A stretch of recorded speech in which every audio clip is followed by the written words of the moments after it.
Sir আমরা বাংলাদেশের লয় আমরা বলছে চুপ তুই তোকে জবরদস্তি পাঠাবো আমি বলে যে আমাদেরকে পাঠিয়ে দিলে বাংলাদেশ। দিল্লিতে আমরা কাজ করতাম।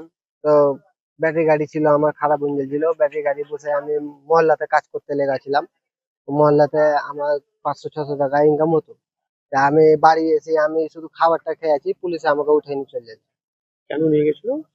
বুঝে কি তোমরা বাংলাদেশের লোক, বাংলাদেশে তোমাদেরকে বাংলাদেশে পাঠাবো। তারপর কি হলো? যে তারপরে আমাদেরকে ধরি, তারপরে কোনো এই বরাত ঘরে আমাদেরকে ভোট দিলে, বরাত ঘরে ভরে যে আমাদের সাথে উল্টা ফুল্টা করলে, 2-3-4 দিন আমাদের সাথে বদতমিজি করলে, বলে তোরা কিছু বলবি না, বললে হলে তোদেরকে আলাগ আলাগ জায়গা পাঠিয়ে দেবো বলছে।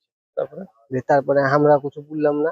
তাদেরকে বললাম কি তোমরা কি বলবার না বলবার তোমরা করো স্যার, আমরা বাংলাদেশের লয় আমরা। বলছে চুপ তুই তোকে জবরদস্তি পাঠাবো আমি বলে যে আমাদেরকে পাঠিয়ে দিলে বাংলাদেশ। তারপর কোথায় ছিল? মানে জেলে ছিল? তোমাদের সঙ্গে তো তোমার বউ গেছে। জি। তো তাকে তো নিয়ে আসা হয়েছে। হুম। তো তোমার যে ছেলে হয়েছে তাকে তুমি দেখেছো? আমি দেখেছি, মোবাইলে দেখেছি, আমি হাতে কোলে নিয়ে।